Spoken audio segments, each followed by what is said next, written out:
à tous. Merci de nous retrouver pour cette nouvelle émission de Tam Tam Jeune saison 2.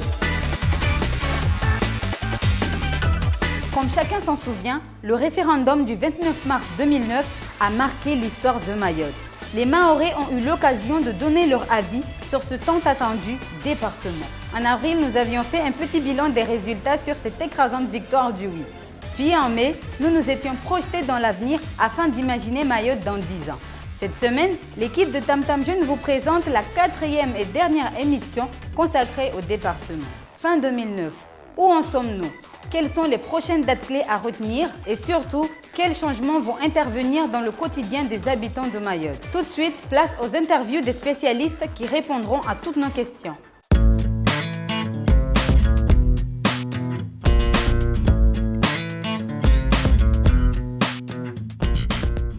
C'est une étape effectivement extrêmement importante qui a été marquée par le vote massif pour la départementalisation des Mahorais au mois de mars 2009. Donc il s'agit maintenant, dans le calendrier qui nous est fixé, c'est-à-dire jusqu'au 30 mars 2011, dérouler donc un certain nombre d'étapes. Mais ces étapes vont se prolonger après cette période de mars 2011 qui correspond au renouvellement du Conseil général. Et donc il faut, en liaison avec les élus, avec le Conseil général, avec la population, donc marquer ces différentes étapes, à la fois sur le plan social principalement, institutionnel, et puis également sur le plan économique.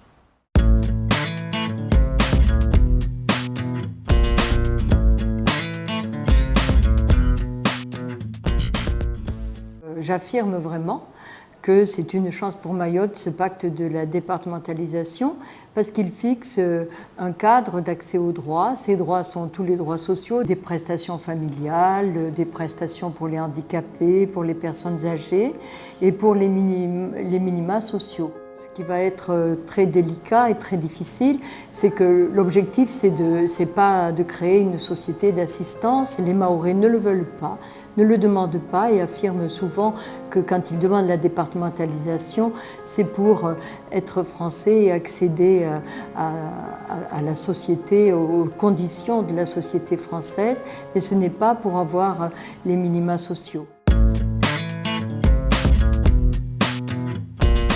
La chance de Mayotte, on le dit, mais ça a l'air d'être des phrases, mais c'est cette population jeune, c'est une chance formidable. Moi, quand vous me posez cette question, il me vient à l'idée une phrase de René Char qui dit « Va vers ton risque ». Eh bien, c'est ça. Les jeunes, il ne faut pas hésiter, il faut aller vers le risque. De toute façon, ceux qui sont obligés de partir en métropole pour se former, ils font déjà la grande démarche de l'exil. Nous, on mesure à quel point ça doit être difficile. Eh bien, puisqu'ils sont capables de faire ça, ils sont bien capables, moi j'en suis bien certaine, de relever le défi de leur île et de son développement. Allez vers votre risque.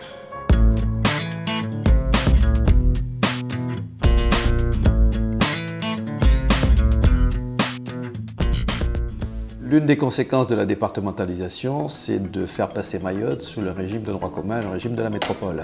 Pour l'ensemble de la fiscalité, on va évaluer par étapes, du plus simple au plus complexe. On va commencer par la fiscalité des entreprises, où c'est quasiment on est aux normes de la métropole. La fiscalité des particuliers, à condition qu'on ait pu résoudre un certain nombre de problèmes techniques, informatiques, etc. Et puis la fiscalité locale qui est la plus complexe, donc ce sera pour la fin 2013. Et en 2014, on aura la totalité de la fiscalité française à Mayotte. Il y aura d'autres impôts, comme la TVA qu'on va mettre en place. La TVA qui demande, puisque c'est un impôt collecté, qui demande une discipline de la part des entreprises. Ça veut dire que les entreprises vont collecter l'impôt et vont devoir le reverser à l'État. Le plus complexe reste la fiscalité locale, c'est-à-dire les quatre taxes, la taxe d'habitation, la taxe foncière sur les propriétés bâties, la taxe foncière sur les propriétés non bâties, la taxe professionnelle. Tous ces impôts que je viens de vous indiquer n'existent pas encore à Mayotte. Ce qui veut dire que lorsqu'on va les appliquer, il y aura pour certains probablement un alourdissement de la charge fiscale. Je pense surtout à la fiscalité, toujours la fiscalité locale, puisqu'il n'y a pas de taxe d'habitation, il n'y a pas de taxe foncière. Donc ceux qui sont occupants ou ceux qui sont propriétaires de foncier vont voir la charge fiscale s'élever.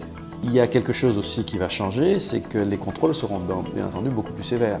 On est dans un système déclaratif. Jusqu'à maintenant, on était en autonomie fiscale.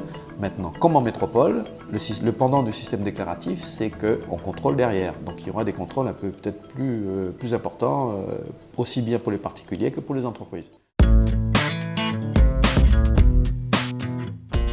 Le principe de l'impôt figure dans la Déclaration des droits de l'homme, où il est dit chacun participera aux dépenses de l'État en fonction de ses facultés contributives. Donc chaque individu, dès lors qu'il aura des revenus, on va lui demander de participer à cet effort national par le biais de l'impôt. L'impôt sera collecté par l'État et l'État va le redistribuer, c'est très schématique ce que je vais vous dire, va le redistribuer pour faire des routes, pour assurer la sécurité des individus, vous avez l'école gratuite maintenant, ça a un coût, hein, il faut payer les enseignants, qui c'est qui paye tout ça? C'est l'État. Donc c'est avec cet argent que l'État va pouvoir fonctionner et redistribuer ce qu'il a collecté, encore une fois en fonction des revenus de chacun. Le petit, on lui demandera très peu ou pas du tout, et puis celui qui a des revenus élevés, on lui demandera un peu plus. C'est ça la solidarité, c'est le principe de solidarité.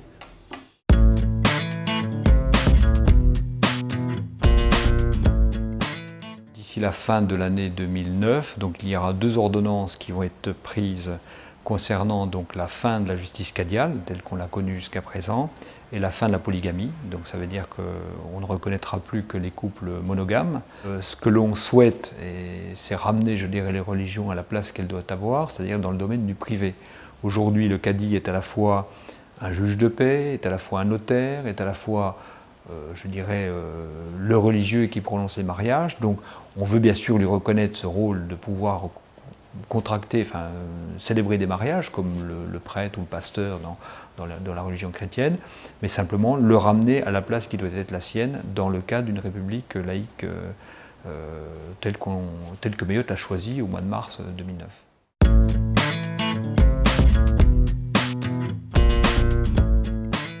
Ce que le département va apporter, c'est notamment que Mayotte va accéder, en tant que région ultra-périphérique, à des fonds structurels européens qui vont servir notamment à tout ce qui est infrastructure, c'est-à-dire routes, réseaux et notamment assainissement. Parce qu'on ne peut pas penser développement sans assainissement et notamment de l'habitat et d'autres activités. Donc ça, c'est le volet important et ça va amener énormément d'activités et énormément de travail sur cette île pendant plusieurs années, parce qu'on a un retard très très important en matière d'assainissement et en matière de réseau.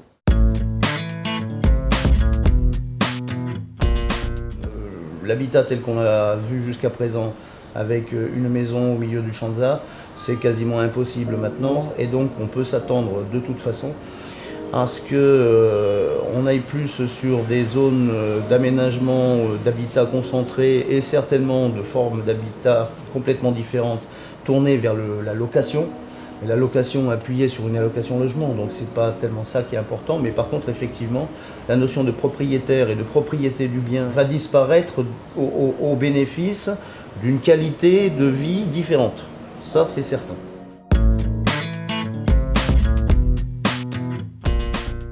Ben moi les jeunes, ce que j'aimerais leur dire, c'est qu'il faut croire en la vie, et qu'il faut se lever le matin, il faut avoir envie de croquer la vie.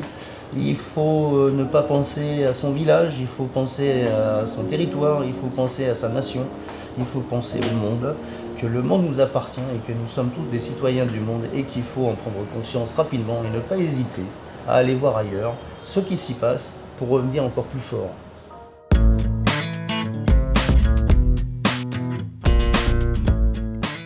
Dans le domaine des services vétérinaires, la santé animale et l'hygiène alimentaire, les grandes étapes sont plutôt derrière nous. Depuis 2008, presque la totalité du code rural s'applique à Mayotte et toute la réglementation relative à l'hygiène alimentaire s'applique aussi à Mayotte. C'est clair qu'au fur et à mesure, notamment la mise en place depuis août dernier d'une antenne de la direction de la concurrence, de la consommation et de la répression des fraudes, on va protéger le consommateur en vérifiant que les produits qui sont vendus sont des produits frais et également vérifier qu'il n'y a pas d'entorse à la concurrence sur les prix. Par ailleurs, il va y avoir entrée en vigueur, courant 2010, de l'identification des carnivores, c'est-à-dire les chiens et les chats. Ce qui fait que l'abandon volontaire de chiens sera plus difficile parce qu'on pourra retrouver le propriétaire.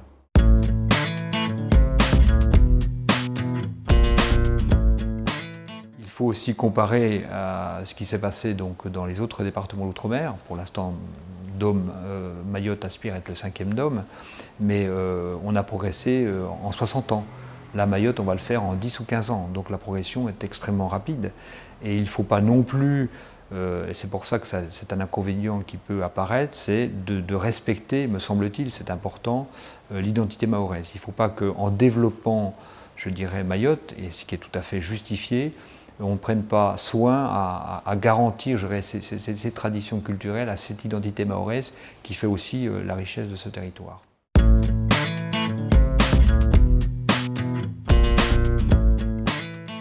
L'objectif principal, c'est d'essayer d'aider les quartiers et les populations défavorisées. Donc il y a 9 communes qui ont signé un contrat urbain de cohésion sociale avec la préfecture et le conseil général.